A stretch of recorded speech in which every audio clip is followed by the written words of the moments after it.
अस्सलाम वालेकुम स्टूडेंट, क्या हाल चाल है जी, कैसे हैं आप सब।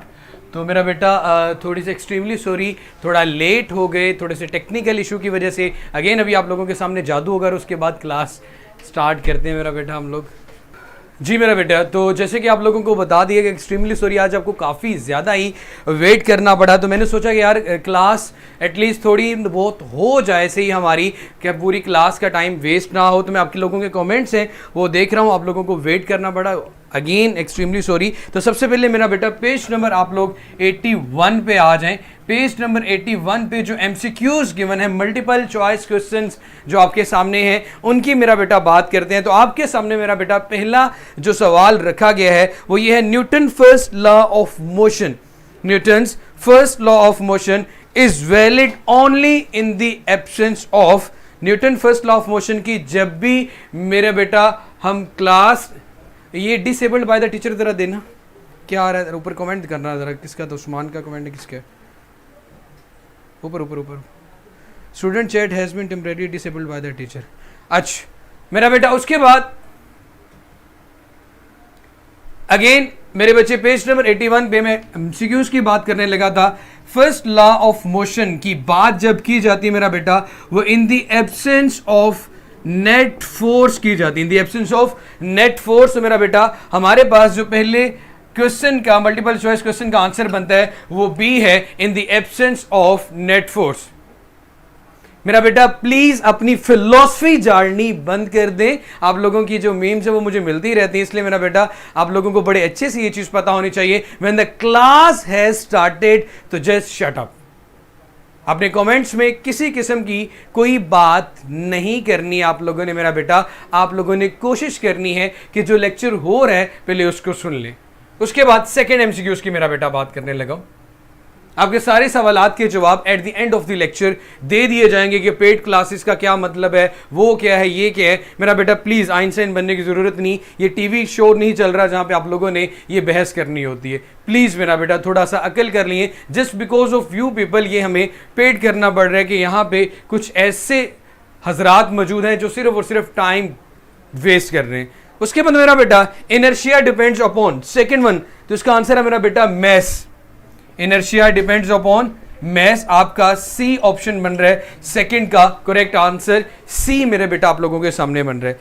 उसके बाद a boy jumps out of a moving bus, there is a danger for him to fall away from the bus in the direction of motion. ये ऑपोजिट, जब आप चलती हुई गाड़ी से उतरने की कोशिश करो, या फिर आपने देखा होगा कुछ लोग जब बस से उतर रहे होते हैं चलती हुई बस से, तो वो थोड़ा आगे की तरफ भाग रहे होते हैं, एक्चुअली उनको डर होता है वो पीछे की तरफ मुड़ के। तो डी आंसर आपके मेरा बेटा आंसर है थर्ड का, opposite in the direction of motion. अगर उसके साथ पैरेलल चलते रहे तो वो गिरेंगे नहीं, लेकिन जैसे ही वो बस से नीचे छलांग लगाते हैं opposite to the direction of motion, वो गिरने के उनके चांसेस होते हैं। तो D opposite in the direction of motion.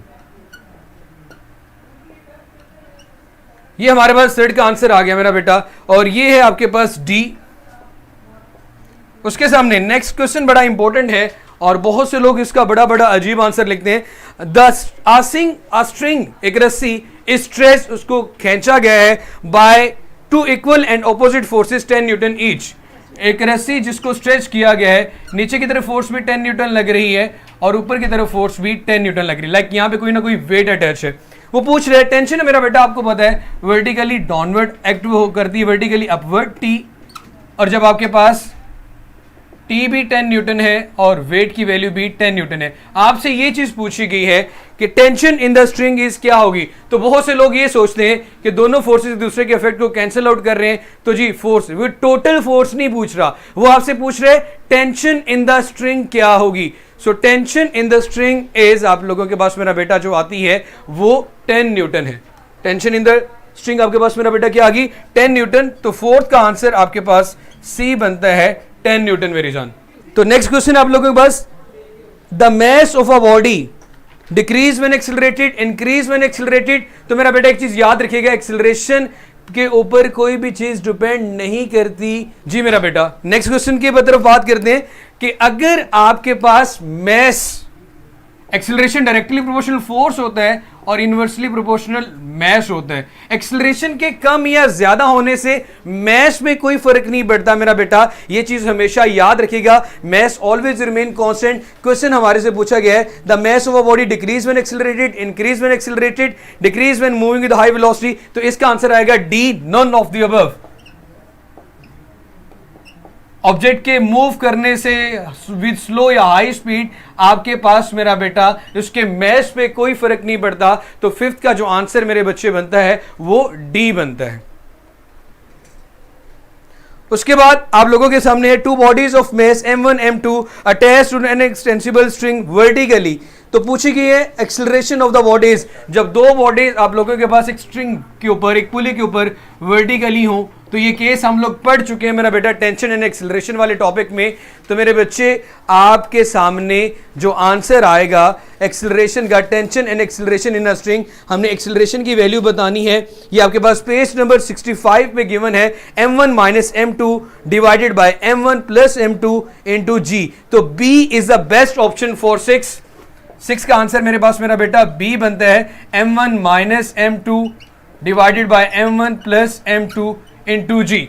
इसी तरह मेरा बेटा अगर 7th की बात की जाए, which one of the following is the unit of momentum, तो किलोग्राम मीटर पर सेकेंड या न्यूटन सेकेंड, दोनों ही इसके आंसर होते हैं। तो मेरा बेटा 7वें का आंसर सी बनता है, 7th एमसीक्यूज का आंसर सी बनता है, जो कि आपके पास न्यूटन सेकंड है। इसी तरह मेरा बेटा अगर 8वें एमसीक्यूज की बात की जाए, when a horse pools a cord the action is on earth.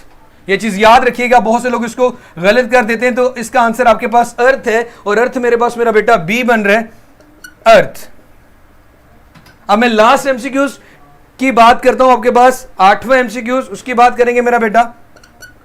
8वां MCQs हो चुका है। 9th MCQs, which one of the following materials lowers friction when pushed between metal plates? Metal plates के दरमियान ऐसी कौन सी चीज है जो फ्रिक्शन को कम करती है? तो मेरा बेटा वाटर तो मेटल प्लेट्स के दरमियान फ्रिक्शन को कम नहीं कर सकता। ऑयल, जो तेल का इस्तेमाल करें मेटल प्लेट्स के दरमियान, तो फ्रिक्शन कम की जा सकती है। तो 9th का आंसर आपके पास मेरा बेटा ऑयल बनता है, जो कि डी है। ये एमसीक्यूज आप लोगों ने, हम लोगों ने स्टार्ट कर लिया मेरा बेटा। आज के लिए इतना ही काफी। अब आप लोगों का जो टेस्ट है वो स्टार्ट हो जाएगा। जी मेरा बेटा 1 मिनट, कुछ सेकंड्स हो लो जी, खत्म हो चुका है आप लोगों का टाइम। और आप लोगों के सामने आप लोगों का मेरा बेटा रिजल्ट भी आ चुका होगा। अब आप लोगों की नेक्स्ट क्लास होगी मेरा बेटा, अपना देख लें। आप लोगों के सामने असेसमेंट हो जाती है। बहुत आसान एमसीक्यूज थे लेकिन फिर भी बहुत कम नंबर आए हैं। कुछ बच्चों के माशाल्लाह 5 आउट ऑफ 5 भी हैं। कौन जी, मिस्टर फाहद साहब, इनके पूरे नंबर है मेरा बेटा। आप लोग भी मेहनत किया करें, मेहनत ज़रूरी है और बहुत ज़रूरी है अगर मेरा बेटा आप लोग कामयाब होना चाहते हैं। ज़ैनब के भी मेरे बच्चे 5 आउट ऑफ 5 हैं। अल्लाह आपको खुश रखे, जीते रहो, आबाद रहो। चलें, अपना बेटा बहुत सारा सा ख्याल रखिएगा। अल्लाह हाफिज़।